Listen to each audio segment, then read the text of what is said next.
Fantasy Football Warriors, welcome back. Episode 4. Once again. Yeah! Flex on them! Ah! All right, we are back, episode 4, and we're coming to you today to give you 10 tips that will help you secure your fantasy championship. We have pre-draft tips, draft tips, and post-draft tips. So let's get started. Are you ready, Tank Sinatra? I am. All right, Tank Sinatra, Eddie Bravo. 10 tips to help you secure your fantasy championship. Number 1, recency bias, right?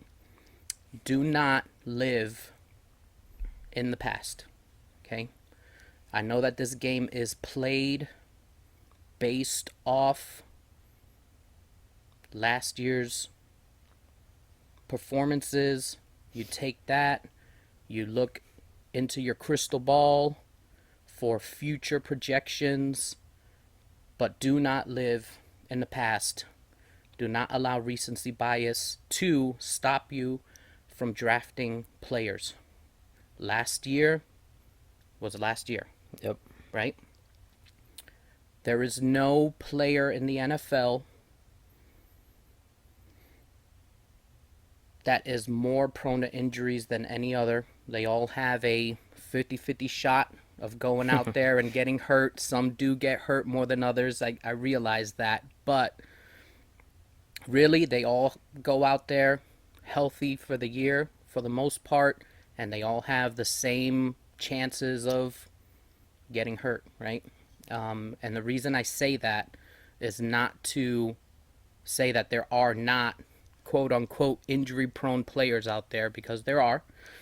But I say that because I'll take into consideration a year where Dalvin Cook was coming off 2 seasons of being hurt, and he dropped dramatically down the draft boards.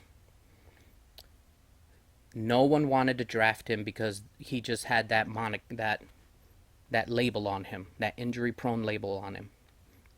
I drafted him that year, and I forget which year it was, but it was like round, I don't know, maybe 4 or 5 that I got Dalvin Cook. He was healthy pretty much the entirety of that season and helped me get to the finals, right? So, saying that, right, don't allow recency bias to stop you from drafting players. There are lots of players right now that didn't live up to expectations last season. Last season is last season. This is a new season. Do not allow that to stop you from drafting these players. Yeah, allowing past production to inform your future projections and entire draftability of players. Yes, that is a part of the equation, but that's completely different than allowing recency bias, which is more of an emotional thing, an emotional feeling about a player's history informing whether you draft them or not, or your calculations, projections, general outlook on a player. Those are very different things. Looking at the past in the right way is a logical, analytical process that informs your decision process and opinions on a player. Allowing recency bias to infect your outlook on a player is about your emotions of what you feel happened last year affecting it, right? So they're very different, and so you just got to be careful about letting the emotions of whether a player didn't work out last year or did work out last year informing your decision. All right, Christian McCaffrey had that label there for a bit, right? Last year he went out there and set the league on fire, right? If you could have easily been at the 1-1, which I was last year, and I took Bijan Robinson when I could have taken Christian McCaffrey, right? And I took Bijan just because I felt like it was the kind of diamond in the rough situation, and I just took a chance on Bijan being the RB1 that year over Christian McCaffrey, right? And part of it in the back of my mind was Christian McCaffrey getting hurt. There was this little inkling, right? That just told me, Christian McCaffrey, he's had injuries in the past. Bijan Robinson is a young guy coming out of college. Like, he should be able to take all the rigors of the NFL, full workload, right? And there was that little bit of lean towards Bijan Robinson. So don't do that. Do not do that. Do not put injury prone labels on players, right? Draft them. Don't let recency bias get in the way. Recency bias goes beyond injuries. We spent some Right, time on and injuries, that's beyond injuries. but Correct. think of Even performances. Chris Olave. I think is a good example of this. Last year, he was largely underwhelming, right? If you drafted him, you were expecting more. You were expecting more production. Yep. So it would be real easy if you drafted him to have this emotional disdain for drafting Chris Olave because Again, of right. last year's production, right? But that doesn't have any. That doesn't shouldn't inform your Has no bearing on this year. what he did last year necessarily, because you have to analyze it at a much deeper level than just he underperformed last year, so he's going to underperform this year. That doesn't make any sense. The past does not inform the future at a 100% rate like that. And there's so many factors that change Yep. year to year, right? From coaching changes, quarterback changes, player changes, Yeah, right? improving as a Offensive player. changes, Yeah, right? So You could have had a running back that underwhelmed last year, and maybe it was their O line, right? But now you're thinking, this player really didn't have a good season last year, but you're not paying attention to actually logically analyzing a situation to determine whether a underwhelming season could be another underwhelming season. It's Right. not an emotional response to just Right. this is what happened recently, so this is what's going to happen. Right, You have there's a to lot of analyze things. things at a much deeper level. Yep. So Maybe that running back underperformed due to usage, and now there's a coaching change, and more usage is on the horizon. Maybe their O line was caca, right? And the GM went out and got new players for the O line, bolstered it, and maybe there's a promise of better O line play, right? For that running back. You got to take all these factors into consideration when you're evaluating the player and and drafting them, right?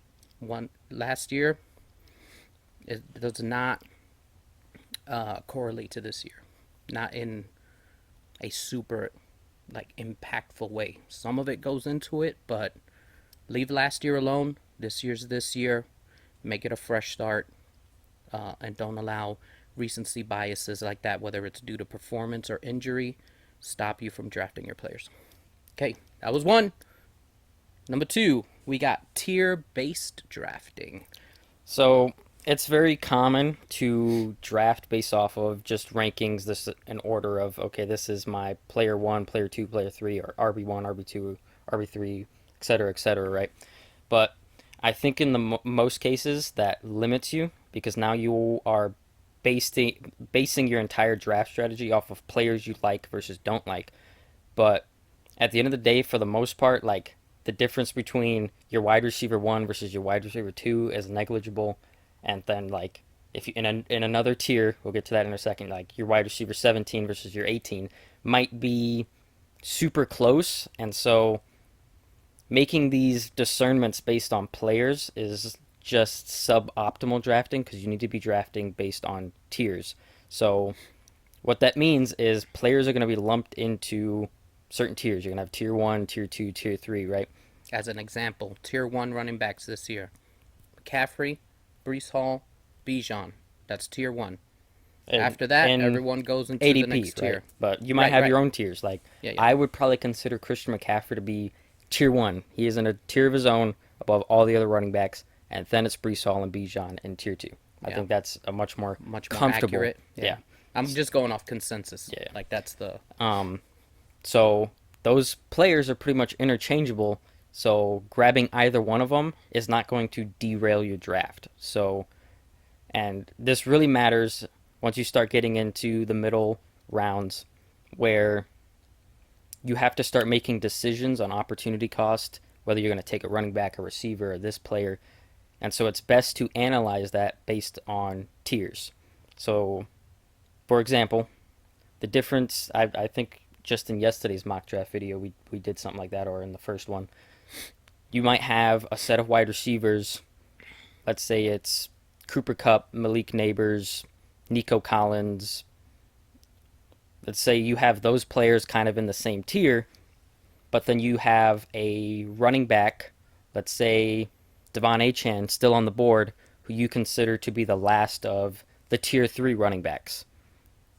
Now you have to play with these tiers because maybe you have Cooper Kupp above Devon Achane or Nico Collins, but if you've got all three of those wide receivers in the same tier, it doesn't make any sense to pass up on Devon Achane, the last of a tier, when you could be getting Devon Achane and then waiting for your next pick and then getting Nico Collins, Cooper Kupp, whoever I said was in that imaginary tier there.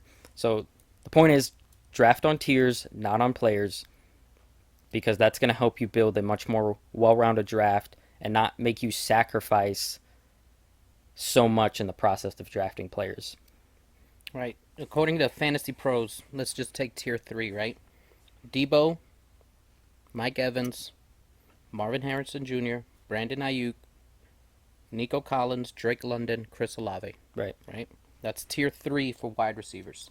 So in that tier, they're kind of similarly priced and projected players. So it doesn't really matter who you get there, especially if you don't have any strong takes, right? So I often get in drafts and I'm like, okay, I like all these wide receivers, but maybe I only like one of these running backs. Just because I like the wide receiver more than the running back doesn't mean I should draft that wide receiver. If I like all these wide receivers, if I'm fine with all of them, then I need to secure the last running back I'm okay with Right. drafting.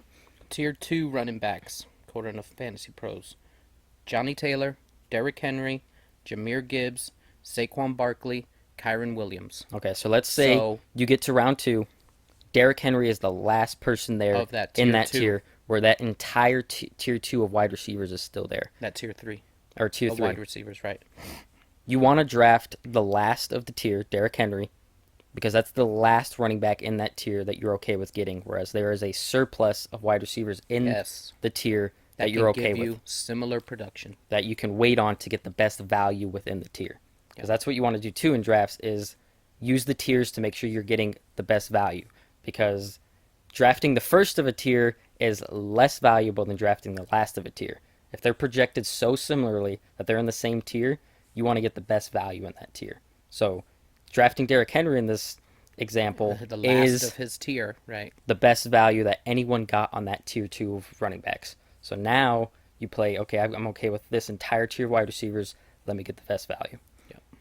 Okay, so tier-based drafting, use it to your advantage, right? Don't just look at the players, know what tiers they're in, and this will help you discern who to take, when, where, in a more, I don't know, I guess logical manner, I guess, a method. All right, so that was tip 2. On to 3. Hit on your QB and tight end. Hit on them. You got to hit on them. In the past, at least couple of seasons, we've seen where quarterback and tight end can make a huge difference in your week-to-week winning percentages, right? I've seen just last year alone, teams that had Josh Allen, Lamar Jackson, those QBs were winning weeks almost on their own. Last year, Christian McCaffrey. If you drafted Christian McCaffrey, right, in just to give kind of the same example, Christian McCaffrey was helping win weeks almost on his own Because he was so far ahead. because he was every so other far running ahead, back, right? yeah. So hitting on QB and tight end gives you, as you say, especially when it comes to tight end, that positional advantage, right? This year maybe is not so great, but Because of that, You there, still have to hit on them. there's a significant importance more than any other year this year to lock up an elite quarterback and elite tight end. Talk And to them. that is because this year there is a wider range of elite quarterbacks and elite tight ends. Usually it's like, okay, whoever drafted Travis Kelsey, yes, he drafted Travis Kelsey, and he has a way better tight end than And everyone else right, in the and league. you might see that. You might see having to play that person once or twice, Yep, because maybe it's three one times. tight end. It's Right. one tight end that has a positional advantage. And they gave up a, round one, round two pick, so the opportunity cost was massive. Now they have a hole in their team because of it, right? That is not the case this year. There is a massive range of elite tight ends that could all be the tight end one this year or top three, which is unlike any years in the past. We No. have a surplus of elite tight end Mm-hmm. production. Sure So if do. you don't get one, you're not just going to be behind one team at the position. Now you're going to be behind like half your league at the position if you do not hit on tight ends. So it is super important that you land an elite tight end this year. If not, you are going to be behind half your league. And because there's so many good ones, that means they're going later. So the opportunity cost of getting an elite tight end is much, much less this year. So you can build a super well-rounded team with great picks and then still lock up an elite tight end. Yes. So if you miss out on that elite tight end, you are going to be behind a significant portion of your league. And the same goes with quarterback. Usually it's like, okay, who has Josh Allen, maybe a couple of others, has it a positional advantage. But now there's so many quarterbacks this year that are projecting to be very, very good in fantasy that if you don't lock up one of them, you're going to be behind more than half your league. Excuse me. So, once again, locking up an elite quarterback is a must because if you don't, it's not just one or two teams you're going to be behind at that position, and it's not these one or two teams also sacrificed an elite running back to grab Josh Allen in the third round. They could grab Kyler Murray in the sixth or seventh round and built a monster squad in those first 5 rounds and then got the QB2 in fantasy, right? And that's true for, I mean, through the first 11 QBs. Like Jaden Daniels could easily be like a top 5 quarterback this year just because of the Story. rushing. Yep. So if you don't lock up one of those and you wait for Aaron Rodgers and you're like getting mad production, there's no way you win because there's 11 teams in a 12-team league. Every other person that you play every single week has a massive positional advantage on you at the quarterback position who on average scores the most points. Right. So you need the elite quarterback and you need the elite tight end because there are much more and they are going later this season. Even So worse if you wait on prioritize it. QB and tight end. You're down two Now you're positions. two positions where you're way behind the rest of your league. So Yeah. you need to, I think it's like top 7, top 8 tight ends. I think it's top 7 elite tight ends and then top like 11 quarterbacks you need to make sure you grab one of them. Which means, yeah, there might be a running back or a receiver that you're looking at in round 5, 6, 7, and you're like, oh, I really want this guy, but you might need to look away and make sure you secure the last of that tier. Go back to the tier of elite quarterbacks and elite tight ends with that number one finish at their position upside. Because if you don't, you miss, and you have a bust at quarterback and a bust at tight end, your season's pretty much over, I think. Unless now you're counting on injuries, you're counting on so many other Or things that foundation of running backs and wideouts that you to be that so you much drafted better, it to which be right. is probably not the case this year, like I talked about. Because there's more of them, there are elite quarterbacks, elite tight ends going later. Like Dalton Kincaid could seriously lead all tight ends in targets this season, and you could get him in round 5, sometimes 6. Like Right. that means you could have a start of Tyreek Hill, Derrick Henry, let's say Cooper Kupp, and then maybe another wide receiver or running back in the 4th round before you even take Dalton Kincaid. And he does finish as a top 3 tight end. You got a top 3 tight end and then built a super good foundational structure in the first 4 rounds. That's usually not the case. Usually to secure a top 3 tight end, you're You gotta give up sacrificing round 1, 2, right 3 a pick top tier for Mark running Andrews, back or Travis Kelce. wide Right? receiver. You Yep. don't have to do that this year, so make sure you hit on them. Make sure you don't wait any later than you need to under most circumstances. That was 3. All right. Tip 4. Target season-long ceilings in the later rounds, right? When you are looking for players in your later rounds, right? Later rounds,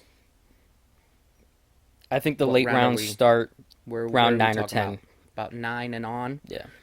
You need to find players that have a path to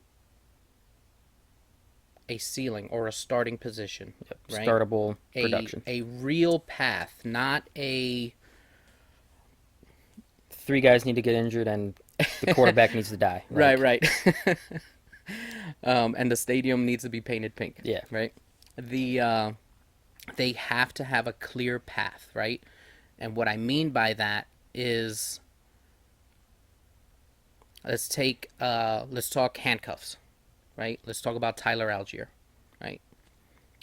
Now,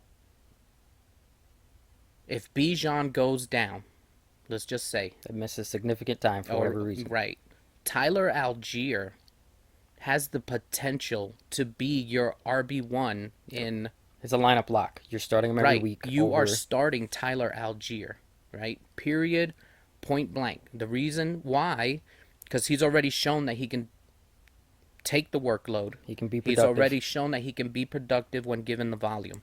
So there's no guesswork here, right?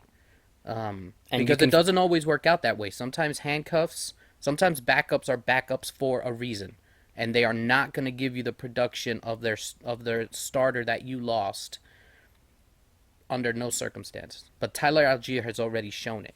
Yep. And the other thing is to look at depth charts. So behind Tyler Algier is a void of talent, right? So you know if Bijan goes down, Tyler Algier's inheriting that entire workload. You can't say that for every backup. Even if Right. your RB2 on a team is talented, some guys just aren't going to inherit the entirety The of the entire starter's keys backup. to the castle. It's going Right. to be a split of some sort. So that's why it's key to draft these high upside handcuffs because people get injured, running backs get injured, and these guys are league winners year in and year out if you hit on the right ones. Because all it takes is one injury if you draft the right ones to catapult from being drafted in round 11 to being worthy of a first round pick, right? So these high upside handcuffs that have clear paths to volume are phenomenal late round picks because of the ceiling. No one that late has a floor. So if you're looking for floors, you're looking at. I always pick on Brandon Cooks at this point just because there is no ceiling. Because, I mean, I guess you could say if CeeDee Lamb goes down, there would be something, but it's just like. It's not like Brandon Cooks is going to inherit all of CeeDee Lamb's work.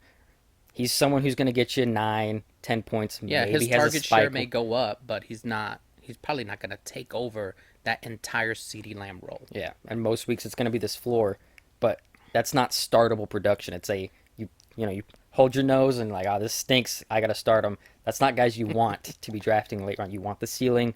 You want the league winners late because no one has any sort of startable floor that late anyway. So who has the best case scenarios to hit a ceiling? How do they hit it? And do they have the talent to do anything with it? Right. So that covers kind of your running back handcuffs, right? Wide receivers, right? Look for wide receivers with a wide open wide receiver room with a wide open. Just there's no one's the guy. Yep. No one knows who's gonna be the guy, right? Target those wideouts, right? Because if you hit, you now have the starter for whatever team. The New England Patriots come to mind. Yep. Right. Jalen Polk, Javon Baker, Right, Demario Douglas. right. There's no clear wideout one over there. It's wide open. So if you hit on one of these guys that have a clear path to being a starter on their team, you're going to have a great contributor to your team and someone who is going to far surpass the ADP value where you got him from. You got him for free, Yep. And right? you could also look at situations where outside of the wide receiver one, it's an ambiguous wide receiver room, right? So whoever steps up into that wide receiver two position now has value too. That's kind of what we saw with Cooper Kupp and Puka Nacua last year. Cooper Kupp was the clear wide receiver one. Obviously, he got hurt, and there was other things that went into it. But behind Cooper Kupp, that wide receiver 2 position was wide open. There was not an elite or good or anyone that was going to be a high-end target earner outside of Cooper Kupp. So that leaves that open for the rookie to inherit that role. So that's another thing to look for is, okay, ambiguous wide receiver rooms where no one's clear the guy, or ones that are so devoid of talent outside of the wide receiver one that if someone stepped up, they would be suddenly have a huge snap share and route share percentage as well. Yep. Okay, so that was 4. Target season-long ceilings in your later rounds. You don't need safe, you don't need floor, you don't need mediocre in those late rounds because chances are you're never going to start them. Yep. They're never going to see a day that they enter your starting lineup unless you're in the Bimageddon and you just have to put someone in there. Or your season's over already because you lost like your first 2 picks to injury. Like, you're Right. done. You want those clear paths to starting work with the later rounds. Okay? All right, so that was 4. Number 5, and we touched on this one a little bit in the last video. Bet on offenses, right? Bet on offenses versus players, right? So undervalued, I guess we could use the word undervalued, or, Yeah. but undervalued offenses that are projecting to be better this next season, you want to take a chance on those players, right? And immediately, Arizona Cardinals come to mind. Yep. Who else? Cardinals, Colts. Colts. Right? These players on these teams, right? Obviously, they, weren't super great last season, right?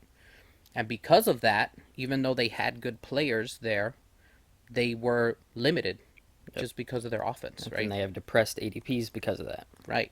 And now you're grabbing them at a value because their, upside was limited. So now you have someone like James Conner that you can get in round 6. Kind of depends on the platform and Ish, stuff, but yeah. right? 6 to Around 8. there. But Arizona is projected to be a much better offense this year with a lot of things going for them that they didn't have last season. So now you can get James Conner at that discount because the offense is undervalued, but is got the right things going for them this season to be better, which means you grab James Conner later and you can, hopefully bet that James Conner's production and fantasy numbers are going to be better as well. Yeah, the best way to look at it is to, because obviously that doesn't work with every player, but Right. to understand, okay, if this offense is performing well, what does that mean for the players? Who is performing well, right? So if the Colts go out there and are performing very well and going off, that means Anthony Richardson's probably having a good season. That means Jonathan Taylor's probably having a good season. That means Michael Pittman's probably having a good season, right? So understand how production is going to come, and if an offense is being highly productive, what does that mean for the players on that team? Right. A run-heavy offense, obviously, is going to favor running backs, right? A pass-heavy offense, obviously that's going to favor their wide receivers, their QB even, right? So understanding not just that this offense should be better this year, but where are they good? How are they good? What is their offensive identity? And once you know that, makes it easy to target the players that you need off of it. And it's really good to target players also that project well, even without their offense being great, right? So think about Deontay Johnson at the Panthers, right? He's someone who projects well, high-end target earner with a wide-open wide receiver room. He's going to be the guy there commanding targets at a high rate, right? So even if the offense doesn't improve a ton, maybe Bryce Young doesn't improve a ton, that still makes him a good pick because of the volume there that he's going to demand, right? But what if the Carolina Panthers do improve? Right. What if Bryce Young does improve? What if the offensive environment becomes suddenly a very favorable one? What does that mean for Deontay Johnson, who already projects well, Right. despite the offense maybe not being one of the best, right? If he projects well as an offense that's going to be one of the worst, what if they're just league average? What does that mean for Deontay Johnson? Now you have someone who's significantly outperforming their ADP, outperforming the expectations, and that's what you want. Right. Bet on offenses. And I think we could bleed into stacking Yeah. now that we're talking about offenses, right? Stacking is really advantageous if you hit.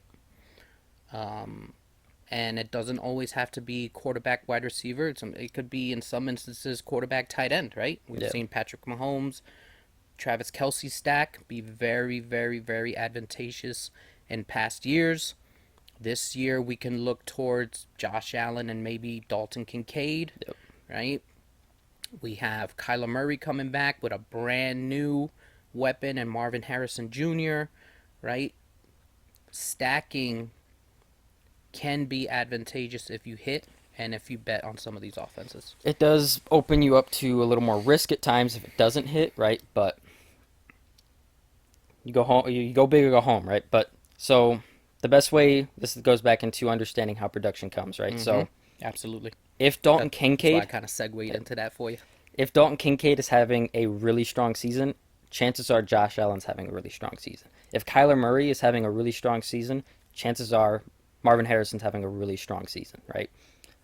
A couple seasons ago, when Jalen Hurts and the Philadelphia Eagles offense broke out, I drafted both Jalen Hurts and AJ Brown, and that was I want to say league winning, but obviously I didn't win the league, but we won't get into But that. it was a good. It was It was advantageous for you. it was very good, and if you were someone who drafted that duo, you had such a high weekly floor as well as ceiling, and that's what you want to look for. If Jalen Hurts had a really strong season, which is what I betted on drafting him, chances are AJ Brown, his wide receiver one, was also having a really strong season. So that's the best way to look at things, is figure out how they correlate. How do these two players correlate? If one's having a good season, does that mean the other's having a good season? Right. And so those are the players you want to stack. And then again, back to understanding the offense, right? If Lamar Jackson is having a strong season, that doesn't mean Zay Flowers is having Yeah, a strong season. because- That doesn't mean Mark Andrews is having a strong season, because that offense is a run-heavy offense. Yep. So stacking them may not prove as advantageous as stacking Kyler and Marvin, or Josh Allen Kincaid, and Kincaid, or right? even Patrick Mahomes, Travis Kelce, or Patrick Right. Mahomes, Rashee Rice. Right. Think about how the production comes. How does this player produce, and does that correlate to any players? So Right. then you can, if you feel really strongly on betting that Kyler Murray has a really strong season, perhaps you should be drafting Trey McBride or Marvin Yes. Harrison, stacking them with them, because if you really think he's having a strong season, that's going to correlate to them having a strong season as well. Absolutely. So then you better your chances of hitting, because now you're not making you're not having to bet on so many different players. You're betting on a Right. singular offense. You have a 1 in 32 chance at that point, right, that this offense goes well, as opposed to 1 in 250 players, right? So it opens you up to being right at a higher rate, because you're not making 'cause so it many different narrows bets. You're that down. consolidating it. Yep, absolutely. All right, so that was number 5. Bet on offenses / stacking. All right, look for your dynamic duos. Look for your tandems. They can be very advantageous to you. All right, number 6. If you ain't first, you're last. Give it to me. So obviously, great Ricky Bobby, aim for it your last. But shake and bake. Understand that in fantasy football, you're playing for a championship, right? No one cares if you made the playoffs, you were the first seed. If you don't win that championship, it's a wash, right? So So the 4 years in a row that I made it to the finals but didn't win, that doesn't it doesn't matter. No one that just cares. makes me what, the Buffalo Bills of fantasy? Yep, that's exactly what it does. Why you gotta be so ugly? I'm sorry.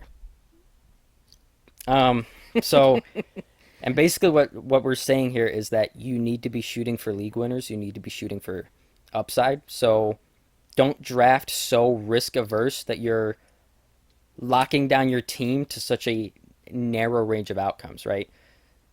Understand that making a good pick with every single one of your picks does not guarantee you a championship. Hitting on league winners guarantees you a championship. And the league winners are typically risky guys, people who outperform everyone else. Those are the ones that have a wide range of outcomes. So, Ceilings. ceilings, yes. Ceilings win. It's all about ceilings of fantasy football. Obviously, when you're constructing your roster, you want to balance it because if Absolutely. every You don't single want one to of be the players, so risky, right? yeah, you draft is risky and then they all bust, well, yeah, you kind of opened yourself up to that. But you need to be making sure you are drafting players that have high upside, high ceilings, even if it means they're a little more risky. Because you aren't going to lose your league because you drafted a bust or two. You're losing your league because you hit on no league winners. You can draft a bust if you hit on league winners also. But if you went so risk averse and you tried to go for all the safe floor guys so that you didn't draft any busts, that doesn't mean you're going to win your league. It It, just means you're going to stay yep. right here the Maybe whole you're a way good through. performer, or you're going to find yourself saying, every week I perform well, but I play the person who scores the most points in the league. Well, yeah, you drafted no upside, no ceiling. You just got consistent contributors. That doesn't win you your league. It Right. just means, at the end of the season, your points for will be nice because you scored a consistent point. But if you don't have any of those league winning ceilings, week winning ceiling games, then it's not going to matter. So target ceiling. If you're not first, you're last. So you need to be getting league winners. Busts don't lose your league. Not hitting on league winners loses you your league. Absolutely. All right, so that was number 6. If you ain't first, you're last. Find those guys with ceilings, get them on your teams. Some of them might be a little risky. You balance them with someone who is maybe a little safer, gives you a floor just in case that player is off on a certain week. You have someone that can compensate for it. Next week, this ceiling pick hits for you, wins you that week, but definitely find your league winners with those ceilings because that's what's gonna do it for you. Okay, so number 7, cut busts early. All right, we've all been there, right? Excuse me.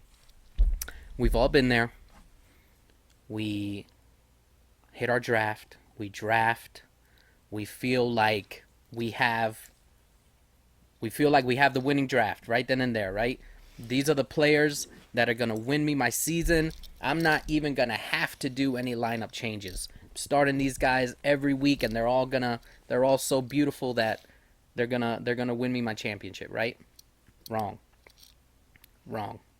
Because then you drafted a bust. And then you gotta figure it out. Wrong, right? You drafted a bust and now you got to figure it out. You got to figure it out quickly. The problem, and that's where the problem is. And that's why we're calling this one cut busts early.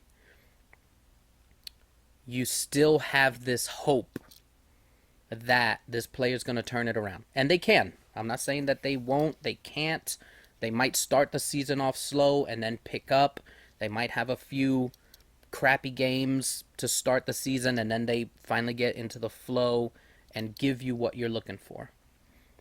Holding on too long, though, is a mistake. Yep. Holding on too long is a mistake. Look at where you're trending. Look at where this player is trending. And use a logical method of thinking to determine whether you should still be holding on to this player, whether you should still be starting this player every week, right? It's easy to hold on to that hope and feel like they're gonna turn it around. This was with your first, second round pick, let's just say, or maybe a late gem that you truly believe in, right? But it's just not working out. Nope. You need to cut it, cut bait early, cut sling load early. Recognize the trend. Recognize that, you know what, this draft pick, although I drafted him and it was one of my guys, this is probably not working out for me this season. So figure out where you're going to pivot early. As I had mentioned in the last point about drafting a bust is not going to kill your season. It's absolutely true. But if you continue to start a bust for like the rest of the season or even like 6 weeks, that's going to lose you your season. That's if they are continuing to damage your team, that's what loses your season. That's what makes you miss the playoffs. It's not drafting the bust, right? So I have a good example from last season. In one of my leagues, I drafted Trevor Lawrence, and while maybe calling him a bust is a bit extreme, he was a bust compared He to did not meet expectations, right? expectations, right? And a lot of it was because of the ceiling, like we talked about, target ceiling. He just wasn't ever reaching a season long ceiling, a weekly ceiling. And so even if I wasn't necessarily losing my weeks because of him, he was definitely wasn't winning me weeks, right? And just because of the person I am, I'm a highly loyal person. I drafted him. I was going to see it through. I was going to believe that Trevor Lawrence and the Jacksonville offense was going to figure it out Turn it around, right? when I should have just cut him early, been like, okay, this is Trevor Lawrence isn't working out. If he works out, cool. He can work out on the waiver wire. And gone and picked up a Jared Goff, a CJ Stroud. Some of these Right. guys who maybe the floor was not as productive, but Or these just not, ceiling weeks. yeah, not projected to even have the season that Trevor Lawrence was supposed to have, right? But the longer I kept starting Trevor Lawrence and not finding solutions, the more he was damaging my team. So you want to cut the bust early, just, okay, I screwed up this pick, but that does not mean my season is screwed up if I find a solution, right? So you Right. have to act fast, find solutions, and don't hold on to players who are clearly not meeting expectations because that's just going to continue to damage your team. They are just going to continue to, It's going to be the anchor that yep, just keeps dragging you down. Yep. dragging you down, right? You gotta cut your losses, cut the dead weight, and figure it out. All right. So that was 7. Cut busts early. All right. Number 8, and this is one that's kind of near and dear to my heart. Is trading, right? Um, this game is supposed to be fun. It's supposed to be interactive, uh, and trading is over the over the years, I guess, has taken on a not the right mindset, Yeah, right? Every year you have these buy low, sell high, um, everyone's trying to thought take advantage of process, each right? other. Everyone's trying to like give you a bum for a great player. Everyone's trying to get something for nothing, and that's not that's not how trading works or should be, right? Um, I think that when you look at trading, right, it should be a mutually beneficial win-win situation for both parties, right?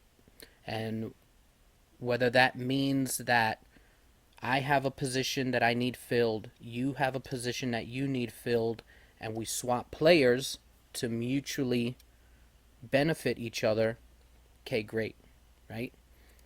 But that doesn't mean that if you need a running back, I'm going to try to give you some bottom of the barrel running back and I need a wideout and I'm going to try to trade you this bottom of the barrel running back for a stud wide receiver.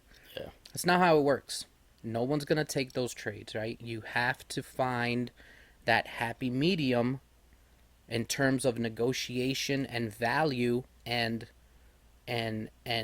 need, right? To make your trades work. And when they work, they're great, right? When they work, they're great. But nobody don't send people uh, bum offers, right? With this buy low, sell high mentality. yeah. I guarantee your favorite fantasy football creator throughout the season is talking about, oh, these are the buy low candidates for this week. These are the sell high candidates, and that's the entire perception in which the trading mindset is built upon these days. And I just don't think, obviously, you'd like to get the best end of the deal. Everyone wants to get the best end of the deal, and the moment you can sell high, that's great, or buy low on a player, that's great. Obviously, this creates good targets in mind, but Those are not the trades that work out the most, and everyone is looking at the same sell high list. Everyone is looking at the same buy low list. You're not catching anyone off guard except for the people that aren't paying attention, right? So you're betting on your league not being competitive. You're betting on the lack of know how from your teammates, and that's just not a good way to approach anything in life. So understand that in most cases, you're going to have to give up something to get something, and you just got to figure out okay, giving up this is worth what I get in return. For example, last season, I gave up Stephon Diggs for Austin Eckler because I drafted Nick Chubb, and obviously week 2 he goes out there and has that atrocious injury. Now, it didn't work out because Austin Eckler came back and was clearly not recovered from that high ankle sprain, but I took the chance because I knew without my RB1 that I drafted in round 1, I wasn't going to make the playoffs. I had enough of a stable at the wide receiver position between a keeper of Jamar Chase. I drafted Devontae Smith, some other players I can't remember, but I also got my hands on Stephon Diggs, so I knew, okay, I'm gonna give up an elite receiver for an elite running back because I've got receivers to fill the hole. But losing my round 1 pick in Nick Chubb completely derails the season. So I gave up something to get something. Did it work out? No, not in this particular instance. But you got to understand that's how most trades are going to have to work. What do I have a surplus of that this person needs so that you can build a well-rounded roster of contributors? Don't be trying to take advantage of everyone. Trading is not always this buy low, sell high list that content creators put out every season. That trading is much more nuanced than that. And I just think, and we think, that the current trading ideology in the fantasy football space is completely wrong and just not focusing on the right things. Obviously, the buy low and sell high lists, they sell, they do well. Everyone wants to take advantage of their league mates. Everyone wants to get the best end of the deal, but that's just not good practice for your league mates. That's not good practice to actually have a high rate of your trades go through. And we, I know collectively, love trading. It's honestly one of my favorite things about fantasy football and the in-season managing. It's exciting. It's fun. I love engaging in the negotiations, getting that notification that my trade went through. All right, I got a new player. I've got a revamped roster because the roster you draft should evolve throughout the season, and so that's so much fun is watching it evolve, doing the work to evolve it. But don't just be trying to get rid of your 3 lowest bench players that you're just going to cut anyway for a starter. You're going to have to give up starters at times. You're going to have to give up surpluses. It's a give and take, and you have to understand how you're going to build your roster. And it's so much fun to do. So don't be trying to take advantage of your league mates. Not everything's a buy low, sell high. Some things is this player is good, but I need that player, so I'm gonna give up a good player. Right. And don't,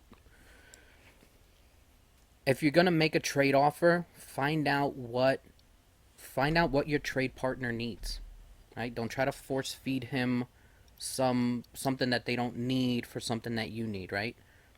Uh engage in those talks, find out what the other person needs, find a mutual understanding of uh, what you can both do to be mutually beneficial, and your trades will go through, right? And the concept of fairness, put yourself in the other person's shoes, right? If you were offered what you are currently offering to your trade partner, would you take it? If the answer is no, then you're probably not offering a good deal to your trade partner, and it's probably going to be a no, right? So put yourself in the other person's shoes. Think of mutually beneficial trades, and you'll find more success. And also, it will just nurture your league culture because you're engaging, you're collaborating, and everyone is not just playing fantasy football in a vacuum or in a bubble, right? Fantasy football is supposed to be about community. It's supposed to be about people that love football, love fantasy, coming together to play this great imaginary game, right? So the more you engage with your league mates via trade or just chats or whatever, it's just gonna build that camaraderie within your league. And when you have that camaraderie built, you even that can help get trades moving in the right direction, right? So um, consider that when you're trading in league. Uh, the buy low, sell high mentality is not the right way to do it, And don't be so afraid of losing a trade that you just don't make trades throughout your season. If right? you need players, you need players, and the free agency wire might not be enough. Right, And like I said, trading is fun, is exciting. Some of the trades you lose, some you win, but your roster has to evolve as injuries come through, as busts come through, as new information comes in. You got to evolve your roster, so be willing to trade, be right. willing to negotiate. It's fun, it's enjoyable, and that is what contributes to winning a championship. It's not just about the players you draft, it's about the players you acquire as well. Don't be so scared of losing players that you keep yourself losing week in and week out because you don't want to trade, because you don't want to lose the players you have. It's not beneficial to you. If you are losing week in and week out because your roster is devoid of talent in a certain position and the waiver wire is not doing it, trade. Reach out to your league mates and find trade partners, because if you're just going to hold on to your players and lose every single week, they're just sitting on your roster for nothing, right? They could have easily benefited you in another way other than just sitting on your roster and you're losing every week. Okay, so number 9, understand positive and negative regression. This is a term that confuses people all the time, all over the place, and it confuses people because it is kind of the term itself is kind of wonky in a way, right? Positive and negative regression, right? Because when you think of regression, you immediately think of regressing, Yeah. right? Doing worse. But then you add this positive and negative to it. How can you positively regress if you're regressing, Yeah. right? How can you negatively regress? How can you regress more than you're already regressing, right? The terms are kind of wonky. It confuses people, so we're going to clear it up. So basically, the best way to look at it is regression is not talking about getting worse or going backwards. Regressing is regressing to the mean outcome.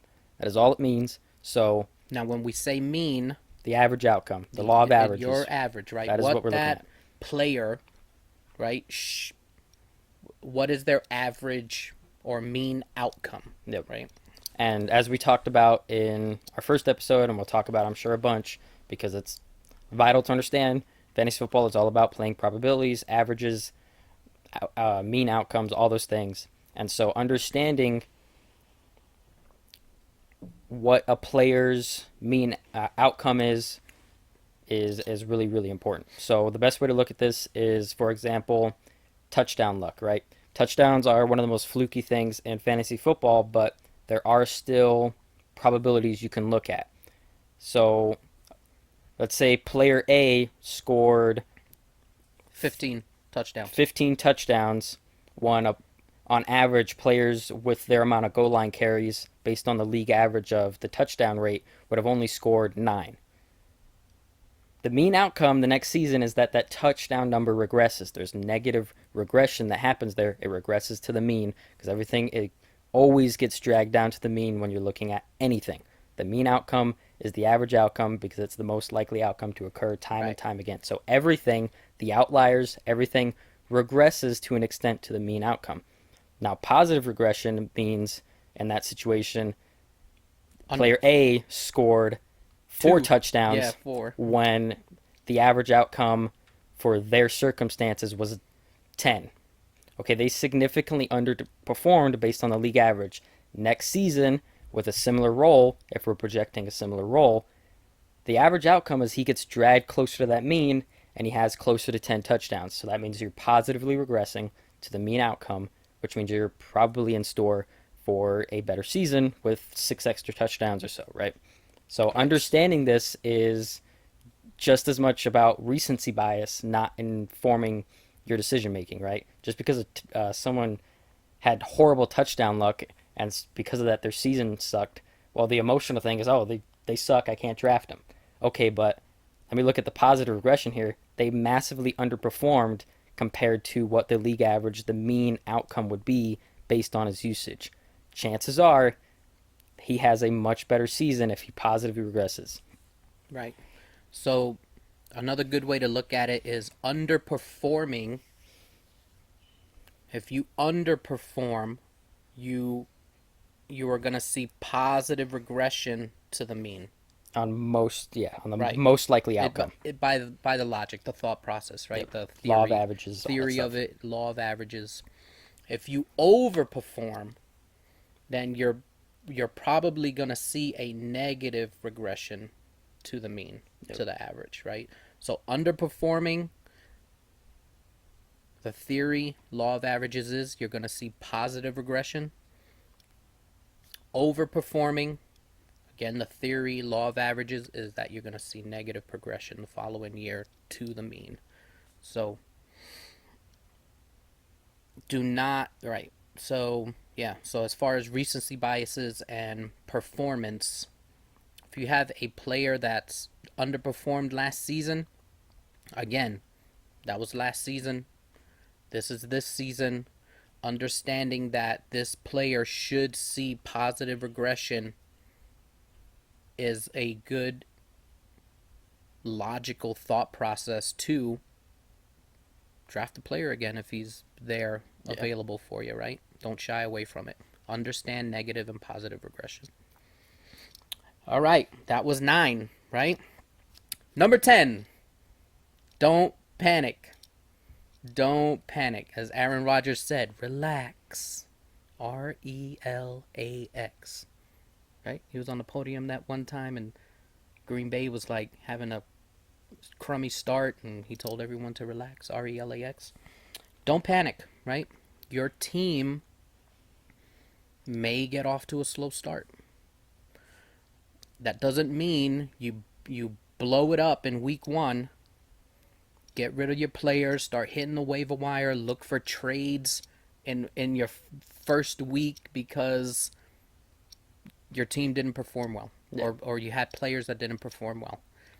You need to look at the trends, right? Get at least a 3 to yeah. 4 week sample, a rolling 4, if you will, of what's going on with your players and your team, right? Don't just panic at the first sign of poor performances, Yep. right? I've seen it plenty. Don't do it. Give your roster, give your players a chance to prove you wrong. Don't panic week 1 and blow everything up. Watch what's happening. Keep track of the trends. Is this player finally starting to pick it up? Okay, great. All right. Give them more play, right? Week 2, week 3. Man, this player is still bumming. Might be time to cut your Might losses be here. Yep. might be starting time to analyze what the situation is on his team, like his actual NFL team, right? O-line Is plays, there schedule, etc., right? etc. Is there injuries going on that are affecting his play? Are those players that are injured coming back soon, which is going to help his play? Does he have an easier schedule coming up, right? Maybe he just started with a hellacious schedule, but now it's going to ease up, right, in the next coming weeks, right? Take those things into consideration, right? But don't panic. Yep. Don't panic. Do not blow your team up week 1. Don't look to be trading week 1 because you don't have a sample size, a big enough sample size to make any determination on any player in week 1. Absolutely nothing. Yeah, the huge reason we include this point is because we also included the point of cut and bust early, and we just wanted to explain that there is nuance to it. It's not as simple as this person's had a bad week, I need to cut them, or as simple as okay, I just need to hunker down and wait for this player to get better.